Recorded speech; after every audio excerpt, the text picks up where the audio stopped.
install this twin Spal fan setup from a 2013 Chevy Volt on a good old Sonoma. So first step, we're gonna go strip down this harness to the bare essentials, to what we need, see what we got to work with, and go from there. So stand by for that timeline. So here's the fan setup. Got a wire harness. Gonna go get ready to start stripping that, and that's gonna go here. So I'm gonna strip the harness, then I'll start getting ready to pull the radiator out and get working, because it is gonna be a tight fit. But I'm sure I can wiggle, make some room, shove that more up in the throttle body to give me some space. But step one, harness. So watch the timer.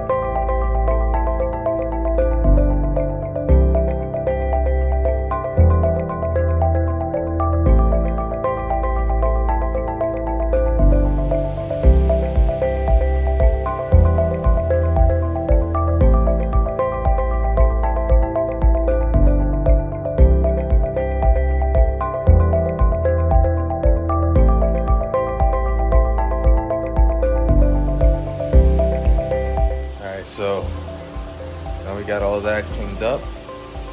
We are gonna get ready to pull the radiator out of the truck and start figuring that out so I can lay out wiring and everything, but I need to figure out how to mount it on there first. That's gonna be a project. So all right, enjoy the show. Let's see what we do.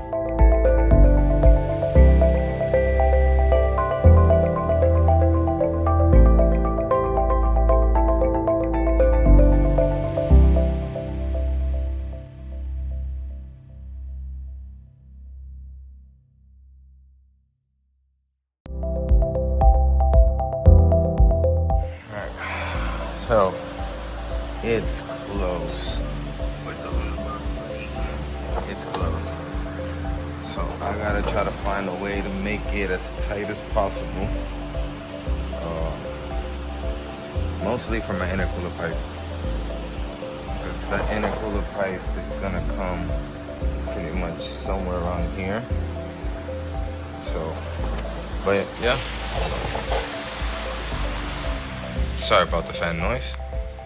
So I'm gonna start trimming little by little until I get rid of that gap, mostly on this side. So I'm gonna start trimming these ends, these sides, and see how far I can go. We can make it work. So I took off some of the sides here. I still gotta do a little bit more trimming, I think, here or there, but I think I can put bolts in it already. I think where it sits is good. I gotta clearance this up here a little bit, or maybe not, I don't know yet. Might leave it alone, we'll see. It'll work. One end, don't have enough bolts that are long enough. Gotta go to the store and get some bolts. Got a second hole drilled, pretty much in line with that one, so I know it's pretty level. And then once those two are bolted and pretty snug, then I'll come back from the back, drill whatever hole I gotta drill here and there. Put some washers, some big fender washers to like help cover these gaps, and send it. I gotta cut this off so it'll sit flush, or as flush as possible. As long as it sits above this step right here, we're fine. So give it a cut, and then once it's done, then I'll be able to take it off, mark it, and trim the excess off the top. I gotta cut out like little cutouts here for where my clamp goes. If not, I'm gonna have to make new clamps. I don't know, I'll figure it out. All right, it's in. It's in. I'll have to do that to it. But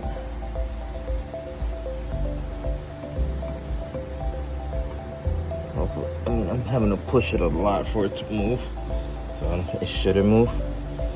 No, but I have to do that. It's kind of close right here. I could at another moment chop it, but I already put a Deutsch connector on that harness. It's a matter of plugging the controller and running that one wire outside to control it. So, but the hard part is in. It fits. That room, everything works. Yeah, so I'm gonna call it a night. Tomorrow we'll figure out how to mount this somewhere, get it installed, get it wired. Gotta get these to ground power and then the PWM signal wire, which I have to run from this to out here, and that's be all.